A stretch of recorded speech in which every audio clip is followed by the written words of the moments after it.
దయగల మా దేవ, కృపగల మా తండ్రి, మీ దయను బట్టి మీ కృపను బట్టి వందనాలు ప్రభువ. గత 2 దినాలు ప్రభువ మీ మహిమతో మమ్మల్ని నింపినాయన. జరగాల్సిన కార్యక్రమాలన్నింటిలో మీరు తోడుగా ఉన్నారు తండ్రి. చివరి దినాన ప్రభువ వాతావరణం అంతా ప్రభువ మాకు అనుకూల పరిస్థితినైనా ఇటు ఘనముగా మీ మహిమను కనపరుస్తున్న విధానం బట్టి స్తోత్రాలు. నిలబడుతూ నాయన మీ మాటలు మేము పంచుకొనిచుండగా మీ ఆత్మ సహాయాన్ని మెండుగా అనుగ్రహించిన ఆయన మాకందరికీ విలువైన సంగతులతో విశ్వాసమందు బలపడులాగా సహాయాన్ని దయచేయమని యేసునామమున ప్రార్థించి బ్రతిమలాడి వేడుకుంటున్నాం మా కన్న తండ్రి, ఆమేన్. ఇప్పటి వరకు చక్కగా నడిపించిన సహోదరులకి, వేదికలకు వచ్చిన సహోదరులందరికీ నా హృదయపూర్వకమైన వందనాలు. చేరువచ్చిన మీ అందరూ కూడా నా హృదయపూర్వకమైన వందనాలు.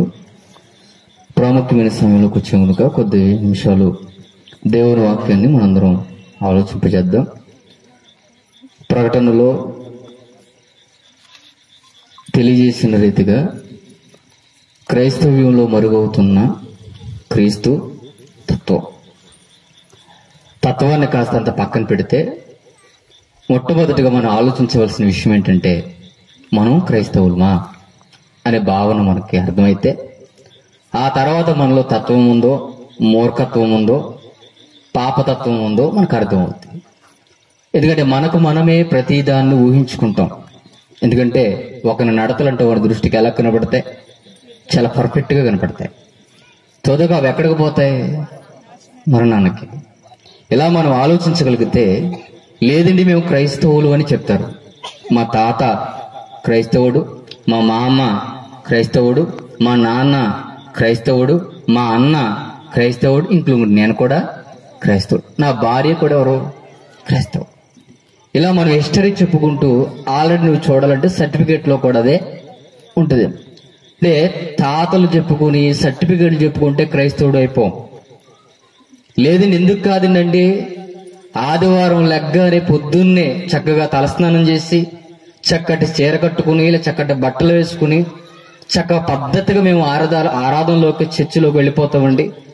ఆ మధ్యాహ్నం వరకు మేము ఆ సన్నిధిలోనే నిలబడి ఉంటామండి, ఆ సన్నిధిలోనే ఉంటాం. మేము కాకపోతే క్రైస్తవులు ఇంకెవరవుతారని మీరు అనుకుంటే, ఒకవేళ ఆదివారం చర్చిలకు వెళ్తానో ఇలా మీటింగుల్లో కూర్చుంటేనో క్రైస్తవులు అయిపోం. క్రైస్తవులు అవ్వాలంటే యేసు చెప్పిన మాటలు మనకు అర్థమవుతే, ఆయన ఎవరిని క్రైస్తవులు అన్నారో మనకు తెలిస్తే అప్పుడు మనకు అర్థమవుతుంది. వెళ్ళాల్సింది మందిరంలోనుకో, ఎక్కడికి వెళ్ళాలో వాకింగ్ చెప్పాలి. అంటే చర్చిలోకి వెళ్ళినంత మాత్రాన్నే ప్రతి ఒక్కరూ క్రైస్తవులు అయిపోరు. ఎవరు వాళ్ళ సర్టిఫికెట్? దేవుడు వాళ్ళు. మరి మనం క్రైస్తవులు కావాలంటే మరి ఎక్కడికి వెళ్ళాలి? ఏ చోటకి వెళ్ళాలి? ఎక్కడుండాలి? ఏ సన్నిధిలో మనం నిలబడాలి? అసలు మొట్టమొదటిగా క్రైస్తవుడు అనే పేరు మనకు రావాలంటే మొట్టమొదటిగా మనం ఏం చేయాలంటే మనకు ఒక విషయం తెలుసు. బాప్తిసం తీసుకున్నాం కదండి, అంటే మేమెవరం? అంటే బాప్తిసం తీసుకుంటే కూడా క్రైస్తవులు అయిపోతావా? అయిపోతారు. ఎందుకు? ముంచే వాళ్ళు ఉన్నంతసేపు మనం ఇలాగే ఫీల్ అవుతాం. కానీ క్రైస్తవుడు ఏంటో మనకు అర్థమైతే ఆ క్రైస్తవుల్లో ఉన్న తత్వం ఏంటో మనకి అర్థమవుతుంది. మొదటగా ఆ క్రైస్తవుడు ఏంటో, ఆ క్రైస్తవుడు ఎలా అవుతాడో, ఆ క్రైస్తవుడు ఎక్కడికి వెళ్ళాలో మనం ఆలోచించగలిగితే చాలా చదువుంటాం. ఒకసారి చదువుదాం. గలతీయులకు రాసిన పత్రిక 3వ అధ్యాయము 27వ వచనంలో రాయబడుతున్న మాటను మనం చూద్దాం. గలతీయులకు రాసిన పత్రిక, యేసుక్రీస్తునందు మీరందరూ విశ్వాసం వలన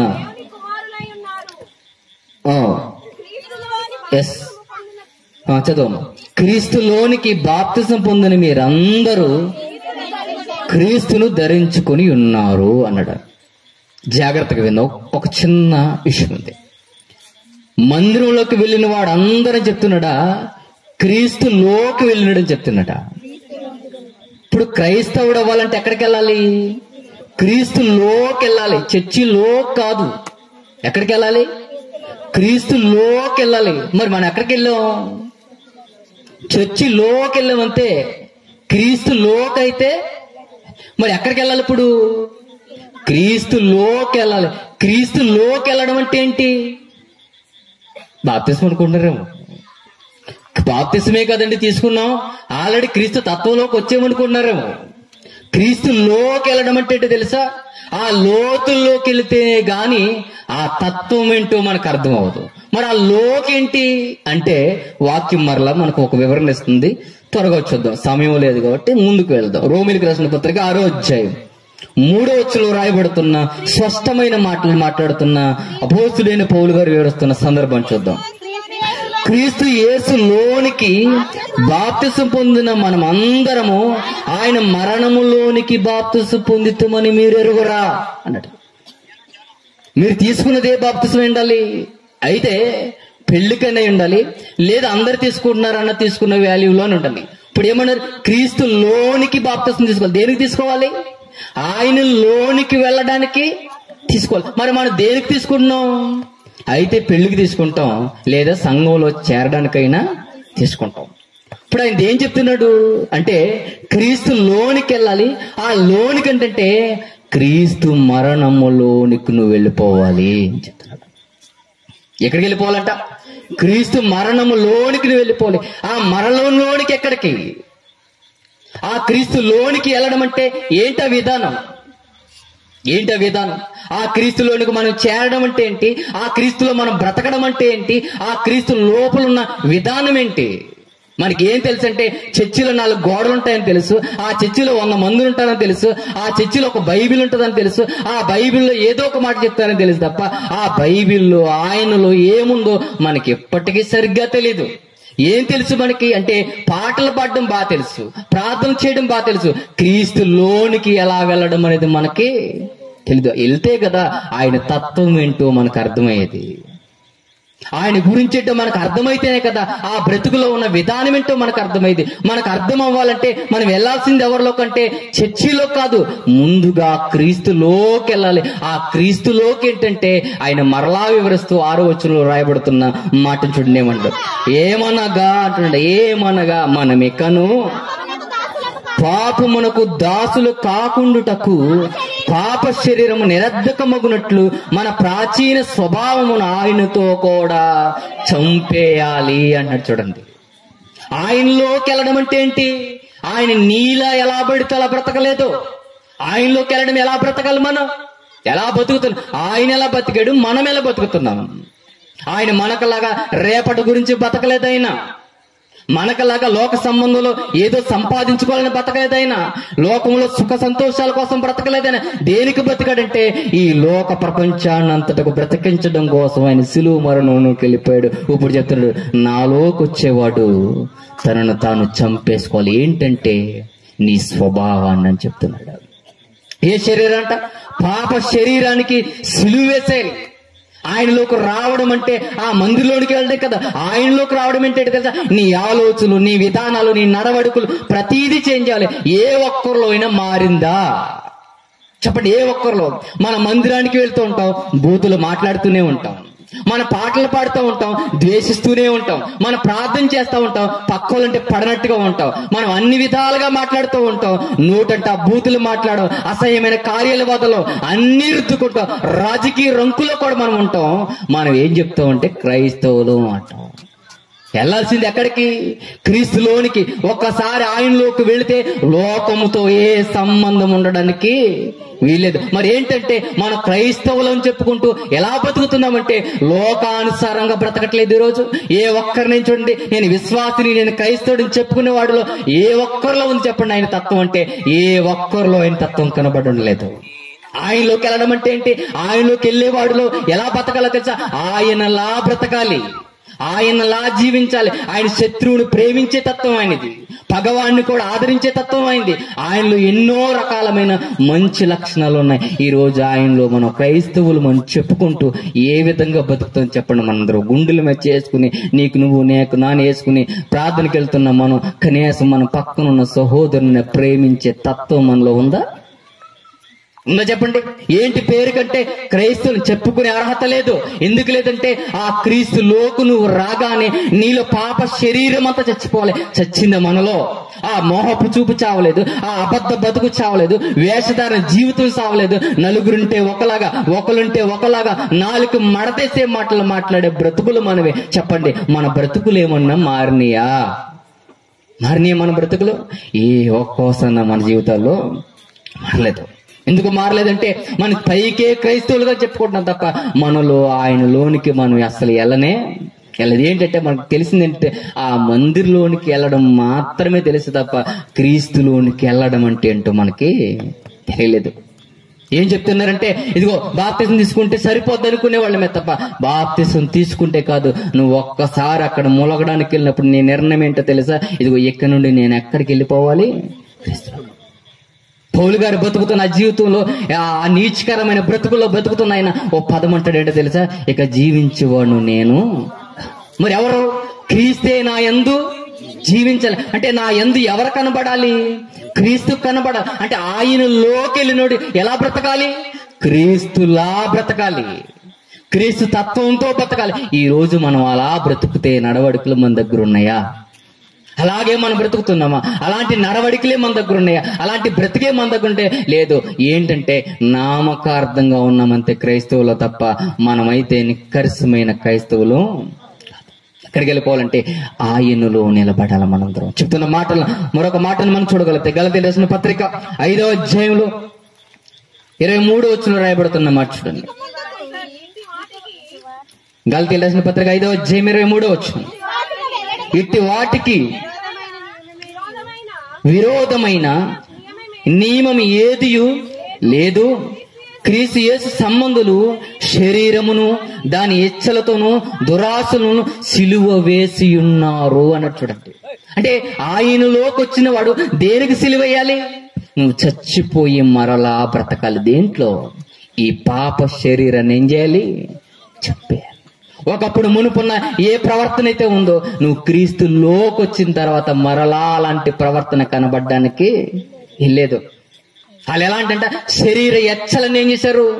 చంపేశారు. దేంట్లోకి వచ్చారంటే క్రీస్తులోకి వచ్చారు. ఆ వచ్చినలో ఎలా బతికారో తెలుసా?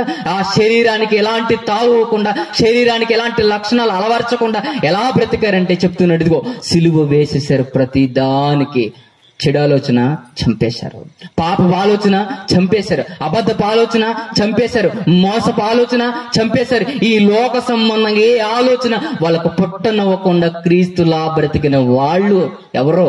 నిజమైన క్రైస్తవులు. మరి మనం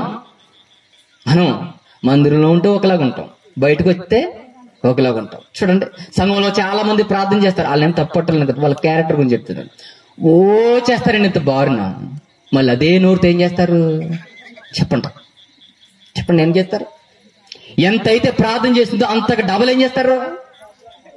ఇష్టం వచ్చినట్టు అవుతారండి. ఆ పక్కన ఆవిడ అనుకుంటది, మొన్నే కదా చర్చిలో ఏం చేసింది, ఇప్పుడు ఏం చేసింది?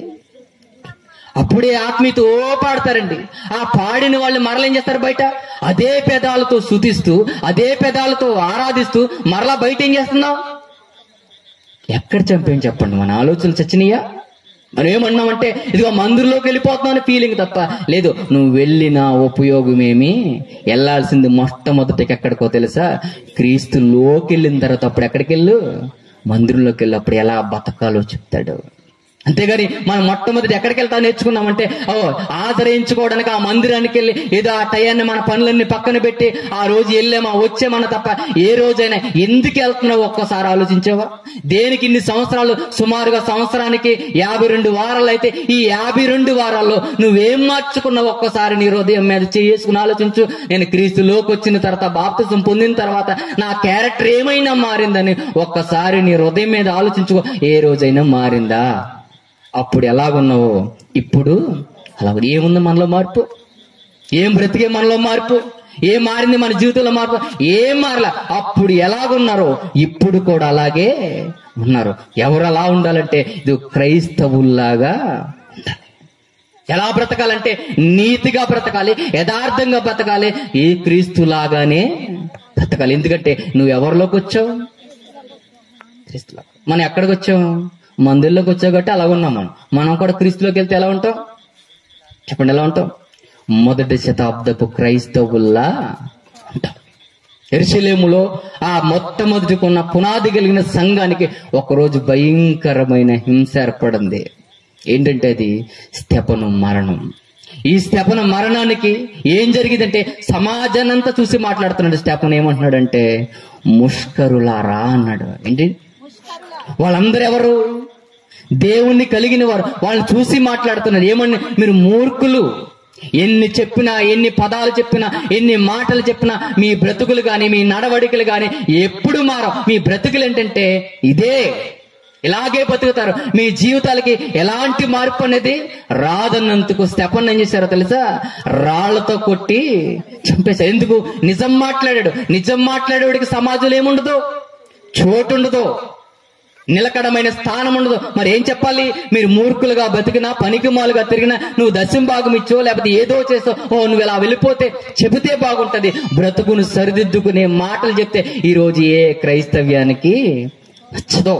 అలా చంపేసిన స్టెఫను చూసి అక్కడున్న ఆదిమ సంఘం మొత్తం చెదిరిపోయింది. చెదిరిపోయిన ఆదిమ సంఘంలో ఒక్కొక్కరుగా వెళ్ళిపోయిన వీళ్ళు మరలా కొంతమంది అంతియోకకు వచ్చారు. సుమారుగా యెరూషలేము నుండి సిరియాకి దగ్గర 350 కిలోమీటర్లు పారిపోయారు. ఎవరు తెలుసా? ఎవరు? ఆదిమ సంఘ క్రైస్తవులు వెళ్ళిపోయారు. ఎక్కడికి వెళ్ళిపోయారు? సుమారుగా 350 కిలోమీటర్లు వెళ్ళిపోయారు. వెళ్ళిపోయిన వాళ్ళు మనకలాగా ముసుగేసుకుని అక్కడ తొంగోలా. ఏం జరిగిందో తెలుసా? వాళ్ళు పిలుస్తున్న పిలుపుని చూడండి, వాళ్ళ పలికిస్తున్న పలుకులు చూస్తే మన బైబిల్ అర్థమవుతున్న మాటలు మనం చూడగలిగితే రాయబడుతున్నమాట. అపోస్తల కార్యం 11వ అధ్యాయం 26వ వచనం. అపోస్తల కార్యం. వారు కలిసి ఒక సంవత్సరమంతయు బహుజనులకు వాక్యమును బోధించి అంతియొక్క శిష్యులు క్రైస్తవులనబడిరి అన్నాడు. ఎవరంటే వీళ్ళు?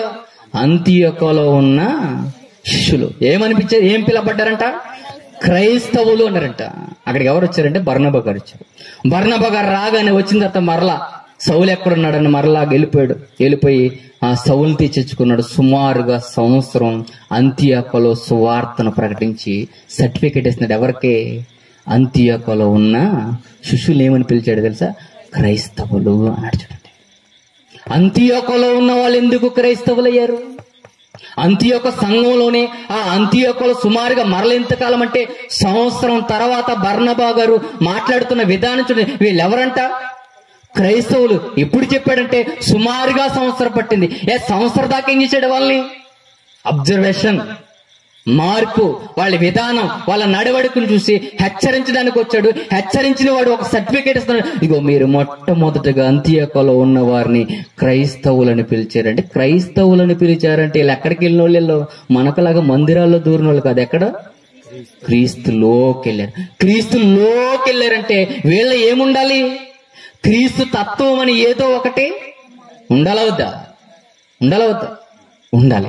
అంటే ఏలో ఆ క్రైస్తవులని పిలవబడాలంటే ఏదో ఒక లక్షణం అనే ఏలో కనబడాలి. కనబడకపోతే ఎవరు కాదు? ఇప్పుడు క్రైస్తవులు కాదు. అంటే ఆయనలోకి వెళ్ళారంటే ఆయనలో ఉన్న తత్వం ఏంటో అన్ని చెప్పను, కానీ ఒకే ఒక్కటి చెప్పి ముగిస్తాను. అన్ని చెప్పను. ఏంటి వాళ్ళలో ఉన్న ఆ క్వాలిటీస్ ఏంటి, ఆ విధానం ఏంటి, వాళ్ళ బతికిన నడవడికేంటి, ఆ బతుకును చూసి ఆ నాడు బర్నబా గారు, పౌలు గారు వాళ్ళనే మొట్టమొదటిగా ఎందుకు క్రైస్తవులని పిలిచారంటే వాళ్ళలో ఒకటి క్రీస్తు తత్వం కలిగిన వారు. ఏంటంటే మొట్టమొదటిగా అసలు క్రీస్తులో ఏ తత్వం ఉందో మనకు చూడగలిగితే అప్పుడు ఏళ్ళలో ఏ తత్వం ఉందో మనకి ఆటోమేటిక్ గా అర్థమవుతుంది. క్రీస్తులో ఉన్న తత్వం ఏంటి అంటే రాయబడుతున్న మాట చూడండి. యోహాను రాసిన సువార్త 1వ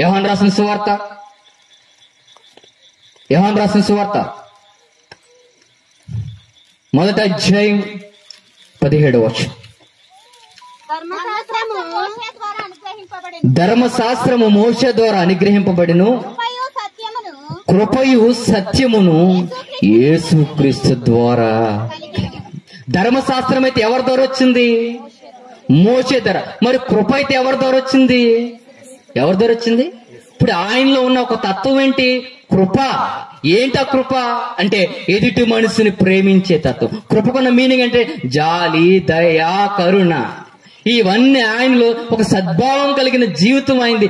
ఏంటంటే ఎదుటి మనిషిని ప్రేమించే తత్వం, ఎదుటి మనిషిని ఆదరించే తత్వం, నశించిన వాడిని రక్షించే తత్వం, ఎదుటి పాడైపోతున్న వాడిని కాపాడాలన్న తపన, ఆయన చనిపోయిన ఎదుటి వాడిని రక్షించాలనే ఏకైక గుణం. ఆ గుణం ఎవరిలో ఉందో తెలుసా? అంతియొక్కలో ఉన్న శిష్యుల్లో కనబడద్ది. వాళ్ళు ఆ విలువైన ఒక క్వాలిటీ, విలువైన లక్షణం వాళ్ళలో కనబడింది. నిజమంటే అక్షరాల నిజం. ఆనాడున్న ఆ యోధ జాతిలో కనబడలేదేమో గాని మరల ఎక్కడలో కనబడిందంటే మరల అంతియోకాలో ఆలోనే కనబడింది. ఇదే మాటని మరలా ప్రస్తావిస్తూ చెప్తుంది యోహాను సువార్త 7వ అధ్యాయం 19వ వచనంలో రాయబడుతున్న మాట చూడండి. యోహాను రాసిన సువార్త, మోషే మీకు ధర్మశాస్త్రం ఇలేదా? అయినను మీలో ఎవడును ధర్మశాస్త్రము గైకొనడు. మీరెందుకు నన్ను చంపుతున్నారు? ఏంటంట ఆ రోజంట వాళ్ళకి ధర్మశాస్త్రం ఇస్తే ఆ ధర్మశాస్త్రాన్ని ఏం చేయలేదు, వాళ్ళు గైకొనలేదు. ఆ రోజు నిజంగా ఆనాడిచ్చిన మోసేచిన ధర్మశాస్త్రాన్ని వాళ్ళు నిజంగా గైకొని ఉంటే యేసుక్రీస్తు ఎవరో తెలిసేది, యేసుక్రీస్తు ఎందుకు వచ్చాడో తెలిసేది. ఆ రోజు నిజంగా ఆ మోసే ధర్మశాస్త్రాన్ని వాళ్ళు పరిశోధించుంటే నిజంగా లోకరక్షకుడు మా కొరకు క్రీస్తు దిగి వచ్చాడన్న సంగతి తెలిసేది. ఈ రోజు ఆయన కృప మనకు తెలియట్లేదంటే తెలుసా, ఆ రోజు ఆలెలాగైతే ధర్మశాస్త్రాన్ని గైకొనలేదో ఈనాటి క్రైస్తవం కూడా బైబిల్ 66 పుస్తకాలను గైకొనడం లేదే. ఆ తత్వం మనకు కనబడడం లేదు. వాళ్ళనే క్రైస్తవులు ఎందుకు కనబడ్డారంటే వాళ్ళు పరిశోధించారు, వాళ్ళ గైకొన్నారు, క్రీస్తు మాటలు ఎందుకు పట్టబడ్డారు, వాళ్ళ క్రీస్తులోకి వెళ్ళారు. ఆనాడున్న యోధ జాతి ఏం చేసిందంటే వాళ్ళ ధర్మశాస్త్రాన్ని చదవడం మానేరు, ఆ మాటలు గైకొనడం పక్కన పెట్టారు. కాబట్టి మోసే చెప్పిన విషయాలన్నీ పక్కకు తోసి క్రీస్తు చంపాలనుకున్నారు. ఈ రోజు మనం చేసేదేంటి, ఈ 66 పుస్తకాలు ఏం నేర్చుకున్నామంటే తలగాడ కిందెట్టుకోవడం నేర్చుకున్నాం.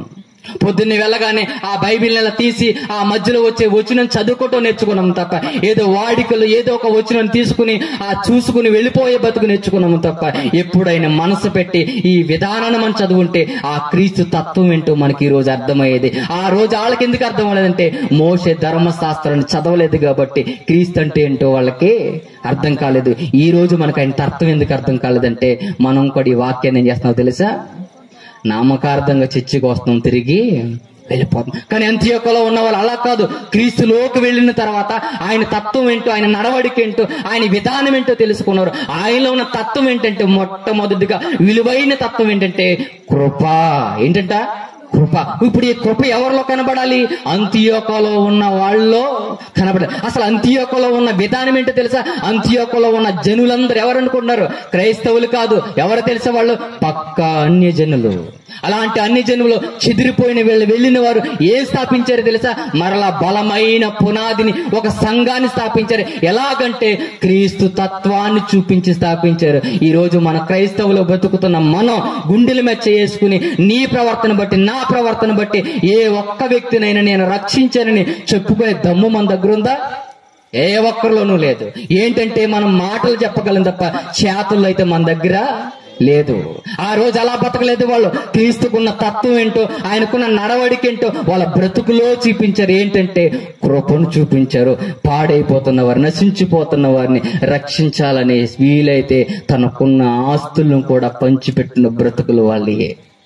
ఆ గురించి బర్నబా రాగానే మాట్లాడుతున్న మాటను చూడండి. ఏం మాట్లాడుతున్న అపోస్తలుల కార్యం 11వ అధ్యాయంలో వాళ్ళ రాగానే వాళ్ళని చూసి అంటున్న మాటను మనం చూడగలిగితే ఆయన చెప్తున్న విధానం చూడండి. అపోస్తలుల కార్యం 11వ అధ్యాయం 23వ వచనం. అతడు వచ్చి దేవుని కృపను చూచి సంతోషించి ప్రభువును స్థిర హృదయమును హత్తుకొనవలని వాళ్ళందరిని ఏం చేశాడంట, హెచ్చరించాడంట. అంటే అంతియోకలో రాగానే వాళ్ళు కనబడింది ఏంటి, క్రీస్తులో ఉన్న కృప. ఏముంది వాళ్ళలో, క్రీస్తులో ఏ తత్వం అయితే ఉందో, క్రీస్తులో ఏ ప్రవర్తన అయితే ఉందో, మరలా అంతియోకలో ఆ అన్ని జనుల సమాజంలో వీళ్ళని చూడగానే, వాళ్ళని చూసిన విధానం చూడగానే ఎవరి తత్వం కనబడిందంటే మరలా క్రీస్తు తత్వం. మరలా అంతియోకలో ఉన్న శిష్యులు కనబడింది. సుమారుగా 350 కిలోమీటర్ల దూరంలో ఉన్న బర్నబాకి ఏం వినబడిందో తెలుసా, అంతియోకలో సువార్త ప్రబలిన విధానం అక్కడికి వినబడిందంటే వీళ్ళు ఏ విధంగా బతికరు ఆలోచించండి. మరి మనం కొచ్చేరిలో ఉన్న మనం, సువార్త చేస్తున్న మనం, బతుకుతున్నాం, కనీసం మన పక్కనున్న కాలుగుడానికి వినపడద్దాం. మంది వినబడ్డం అంటే అరవడం కాదు, మన బ్రతుకు, మన నడవడిక. వాళ్ళ మైకులు లేవు, మనకులాగా పెద్ద సిస్టాలు లేవు, మనకులా ఫోన్లు లేవు, మనకులాగా నెట్టలు లేవు. మరి వాళ్ళ సువార్త అంత విరివింగి ఎలా వెళ్ళిపోయిందంటే, ఎలా వెళ్ళిందంటే వాళ్ళ బ్రతుకుల్లో చూపించారు. ఏంటంటే క్రీస్తుకున్న తత్వం ఏంటి తెలుసా, ఆయన కృపను ఎలా చూపించారంటే వాళ్ళ బ్రతుకుల్లో చూపించేశారు. అలా బ్రతుకుల్లో చూపించాను. మరలా బర్నబా వచ్చి హెచ్చరిస్తున్నాను, ఇదే హృదయాన్ని, ఇదే బ్రతుకుని స్థిరముగా ఉంచుకోమని హెచ్చరించి మరలా పౌలుని తీసుకొచ్చి సంవత్సరం పాటు వాళ్ళకు బోధించి, ఇదిగో మీరు ఇలాగే బ్రతకాలి, ఇలాగే నడవాలి, ఈ సంఘాన్ని మరలా మీరు బలపరచాలి. ఎంతగా అంటే క్రీస్తు కృప మీలోనే కనబడుతుంది. ఇది మరలా సర్వ సమాజానికి మీ నుండి అలా వెళ్ళిపోవాలి. యెరూషలేముకే తాకిందంటే మిమ్మల్ని ఎక్కడికైనా తాకించే విధానం మీలో ఉంది. మీరు నిజమైన క్రైస్తవులు. చెప్పండి, మనలో అలాంటి కృప మన దగ్గర ఉందా? మనలో అలాంటి కృప లేదు. నీరో చక్రవర్తి వచ్చిన మరలా ఇశ్రాయేలు యెరూషలేము దేవుని తుత్తినీలుగా చేస్తుంటే ఆ కరువు ప్రాంతంలో మరలా వీళ్ళందరూ ఏం చేశారు తెలుసా? వాళ్ళకున్న సమస్తాన్ని మరలా సహోదరుల కొరకు మరలా పోగు చేసి సందాలిచ్చి పంచిపెట్టిన మంచి గొప్ప లక్షణాలు వాళ్ళ కిందకెళ్ళి చదువుకుంటా పోతే, అంటే అంతియోకులో ఉన్న సంఘం మామూలు సంఘం కాదు. ఎంతకంటే క్రీస్తు విధానాన్ని నేర్పించిన తత్వం చూడండి ఎంత గొప్ప కనబడుతుందో. మనలో ఒక్కరిలోనైనా అలాంటి తత్వం ఉంది. ఏంటంటే ఆయన కృప మనలో కనబడి. ఏంటి ఆయన కృప అంటే? ఎదుటి మనిషిని ప్రేమించే తత్వం, ఎదుటి మనిషిని కాపాడే తత్వం, ఎదుటి మనిషిని ఆయనలోకి నడిపించే తత్వం, ఎదుటి వాడికి ఆయన చూపించే తత్వం. ఎవరిలో కనబడంటే అంతియోకులో ఉన్న శిష్యులను చూడగానే ఎవరు కనబడ్డారంటే క్రీస్తు కృప కనబడింది. మనం చూస్తే ఏం కనబడాలి చెప్పండి? పక్కన అన్ని జనుల సహోదరులు మనం చూడగానే వాళ్ళలో క్రీస్తు కనబడుతున్నారనే భావం కనబడద్దా? మనల్ని చూడగానే ఆయన అన్న మాట అంటే తెలుసా? మీ వలనే అన్ని జనుల మధ్యన నామేమవుతుంది చెప్పండి. క్రైస్తవులని చెప్పుకుంటూ తాగుతాడు, క్రైస్తవుడని చెప్పుకుంటూ వ్యభిచారం చేస్తాడు, క్రైస్తవుడని చెప్పుకుంటూ మోసాలు చేస్తాడు, నేను ఎవరిని క్రైస్తవుడు అంటాడు, అబద్ధాలు ఆడతాడు. ఎవరి దగ్గర అంటే వాళ్ళ దగ్గరే అబద్ధాలు ఆడతాడు. చెప్పండి, మనమా క్రైస్తవుడికి ఏముండకూడదు తెలుసా? అబద్ధాల బతుకు ఉండకూడదు. క్రైస్తవుడు అంటే నీతిని చూపించేవాడు క్రైస్తవుడు అంటే కృపను చూపించేవాడు క్రైస్తవుడు. చెప్పండి, మనలో అలాంటి తత్వం ఉందా? మనలో ఉందా అలాంటి తత్వం? లేదు. ఎవరిలో కనబడుతుందంటే అంతియోకులో ఉన్న సంఘానికి కనబడుతుంది. ఏం కనబడుతుందంటే క్రీస్తుకు కలిగిన ఏకైక కృప కనబడుతుంది. ఏంటంటే ఆయనలోకి వెళ్ళారు, ఆయన ఏంటో చూశారు, ఆయన బ్రతికిన విధానాన్ని వెతికారు. ఆ వెతికిన బ్రతుకుని మరల ఎక్కడ చూపించాలనుకున్నారంటే ఇది మా లైఫ్ లో చూపించాలనుకున్నారు. ఇక్కడ ఎంతమంది బాప్తిజం తీసుకున్నారు నాకు తెలియదు, కానీ తీసుకున్న మీరందరూ ఎప్పుడైనా క్రీస్తులోనికి నేను వెళ్ళాను, క్రీస్తులోకి వచ్చానని ఫీలింగ్ ఉన్న ప్రతి ఒక్కరు ఆయన కృప మనలో కనబడుతున్న భావం మీకు ఎప్పుడైనా కలిగిందా? మీకు కలగడం కాదు, నీ పక్కనున్న ఎవరైనా చూసి ఇదిగో ఈమెను తీసుకెళ్తే, ఈమె మన మంది ఉంటే ఈమెను చూసి నేర్చుకోవాలి, ఈయన చూసి మన బ్రతకాలని ఏ ఒక్కరికైనా మనల్ని చూడగానే ఏ ఒక్కరికైనా ఆలోచన కలుగుతుంది చెప్పండి? లేదు. అంతియోకులో ఉన్న చూడగానే బర్నబా లాంటి వాడే అదిరిపోయాడు. ఏంటంటే చూస్తున్నాడు, వాళ్ళని చూసి మీకున్న కృప చాలా గొప్పది, నిజంగా మీరు స్థిర హృదయములు, ఇదే ప్రవర్తన, ఇదే నడవడికతో ఇలాగే మీరు బ్రతకండి. మీరు ఎక్కడున్నవారంటే క్రీస్తులోకి వచ్చిన వారు. మనం ఎక్కడికి వచ్చాం చెప్పండి? ఇప్పుడు ఎక్కడికి వచ్చాం? మందిరంలోకి వచ్చాం. మరి ఎక్కడికి వెళ్ళలేదు? క్రీస్తులోకి వెళ్ళలేదు.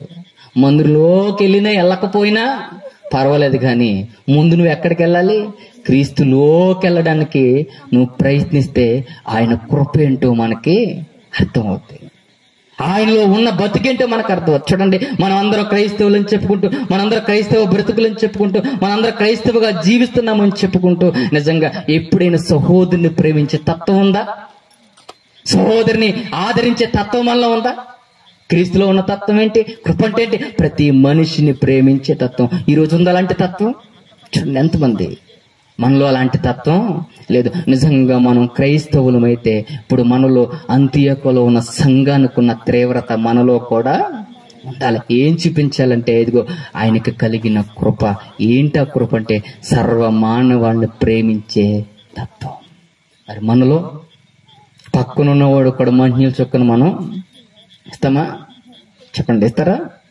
ఆడెలా పోయినా మనకే అనవసరం, ఆడెలా నశించిపోయినా మనకే అనవసరం, ఆడెలా చచ్చిపోయినా మనకే అనవసరం. ఇదా మన తత్వం? ఇదా క్రీస్తు తత్వం? అది ఎవరి తత్వం? అపవాదిగాడి తత్వం. ఆ తత్వంతోనే మనం నిండిపోయింది తప్ప క్రీస్తు తత్వం మనలో అయితే లేదు. ఏ తత్వం ఉందంటే అబద్ధాలాడే తత్వం ఉంది, మోసాలు చేసే తత్వం ఉంది, అనేకమైన చెడు క్రియలు చేసే తత్వం ఉంది. ఏ ఒక్కటి మనలో లేకపోతే చెప్పండి, దేవునుడు మనల్ని క్రైస్తవులుగా ఎంచనే ఎంచడు. ఇవన్నీ మనలోనే. మనం ఒక్కసారి రాత్రి ముగించుకుంటూ వెళ్ళిపోతాం, కొద్ది సమయానికి మరలా 1 గంటలో మనం అందరం వెళ్ళిపోతాం. మనం నిజంగా క్రైస్తవులమా కాదా గమనించుకోకపోతే రేపొద్దున ఈ భ్రమలో నువ్వు చచ్చిపోతే మాత్రం నిత్యమైన ఉనికి పట్టుకి వెళ్ళిపోతావు. మనం ఏమనుకున్నామంటే బాప్తిసం పొందేం కదా సేవ్ అనుకున్నామేం కాదు. మన మందిరానికి వెళ్ళిపోతున్నాం కదా సేవ్ అయిపోయాం, మనం చచ్చిపోగానే వెళ్ళిపోతామని లేదు. క్రీస్తు తత్వం వచ్చిన వాడికి మాత్రమే పరలోకంలో చోటు. నీ ఇష్టానుసారంగా బ్రతికి ములిగేసాను కదండి, పాస్పోర్ట్ వచ్చేసింది కదండి, ఇతర కంట్రీ వెళ్ళిపోతానంటే కుదరదు. ఎన్నున్నాయి, మెడికల్ టెస్ట్ ఉంటుంది, మరలా వీసా రావాలి, చాలా ప్రాసెస్ ఉంది. అలాగే నీ ప్రవర్తన బాగోకపోతే మాత్రం అక్కడికి ఎంట్రీ లేదు. ఎందుకు చెప్తున్నానంటే ఈ రోజు మనం క్రైస్తవులు కాదా అని మనం మొట్టమొదటిగా గమనించుకోకపోతే మాత్రం రేపొద్దున గమనించుకునే ప్లేస్ మనకి. గమనిద్దాం, చాలా జాగ్రత్తగా విందాం. ఇంకెన్నో విలువైన సంగతులు మన మధ్యన మాట్లాడడానికి అన్నీ ఉన్నారు. జాగ్రత్తగా విందాం. విన్న మాటలు మనం ఏ కోసాన్ని విడిచిపెట్టకుండా ఇదిగో మన హృదయాల మీద చేయి వేసుకున్న నాయన, ఇదిగో మేము క్రైస్తవులుగా మారాలని ఈ రోజు నుంచైనా, ఈ సమయాన్ని నుంచైనా ఒక నిర్ణయానికి వచ్చి మనలో ఉన్న చెడుతత్వానంతా తీసివేసి క్రీస్తులో ఉన్న ఆ తత్వాన్ని మనలో కలబరుచుకుని ప్రయత్నించేద్దాం. ఎంతో కాలం లేదు, ఈ కొద్దిపాటి కాలంలో, ఈ కొద్దిపాటి సమయంలో మనం ఈ రోజే మనం నిర్ణయం తీసుకోకపోతే మాత్రం ఈ రాత్రి మన ప్రాణం పోతే నిర్ణయం తీసుకుందామన్న మనకు అవకాశాలు ఉండవు. ఉన్న ఈ అవకాశాన్ని, ఈ కొద్దిపాటి రాత్రికాల సమయాన్ని ఉపయోగించుకుందాం. ఈ దినాన్ని మనం మార్చుకుందాం, మన బ్రతుకులు సరిదిద్దుకుందాం. ఒకవేళ ఇంకా క్రీస్తులో రాకపోతే, ఇంకా నువ్వు మారకపోతే, ఇదిగో ఈ రాత్రికాల సమయంలో ఈ దినాన్ని ఒక నిర్ణయానికి వచ్చే, ఇదిగో ఈ పాప జీవితాన్ని ఇక్కడి నుంచి విడిచిపెట్టేసిన ఆయన నీ కృపలో బ్రతుకుతాను, నీ కృపనే చూపిస్తాను. ఒక అంత్యొక సంఘంలో ఈ శిష్యులు ఎలా బ్రతికారు, ఇదిగో మేము కూడా అలాగే బ్రతుకుతాం ప్రభువా అని ఒక నిర్ణయాన్ని తీసుకుని వెళ్ళిపోతాం. ఎంతకాలం బతుకుతాం? శత్రుత్వంతో, ఈ పగలతో, ఈ కోపతాపాలతో ఎంతకాలం ఈ లోక బతుకు? మన కళ్ళ ముందు ఎంతో మంది మనమే కప్పెట్టేస్తున్నాం. ఏముందంటే పగలతో, ప్రతీకారాలతో. ఇక్కడ ఏ లోకాలైనా ఉన్నాడంటే లేడు. ఎవరైనా ఉన్నారంటే ఇక్కడ ఎవరు లేరు. ఎంతో మంది పాతుకుపోయిన వాళ్ళు, పాడైపోయిన వాళ్ళు, నశించిపోయిన వాళ్ళు అక్కడెక్కడో గోతులు ఈ రోజు ఏమైపోయారు, వెళ్ళిపోయారు. ఏమైపోయిన వాళ్ళ పగలంటే లేదు. పగలు శాశ్వతం కాదు ప్రియమైన వాళ్ళ, నీతి తత్వమే శాశ్వతం. ఆ శాశ్వతమైన లోకానికి మనల్ని నడిపిస్తుంది. బ్రతుకుతాం. ఇక్కడి నుంచి క్రీస్తులోకి వెళ్దాం, ఆయన తత్వాన్ని అలుచుకుందాం. అందరూ ఈ మాటలు దేవుడు దీవించునుగా.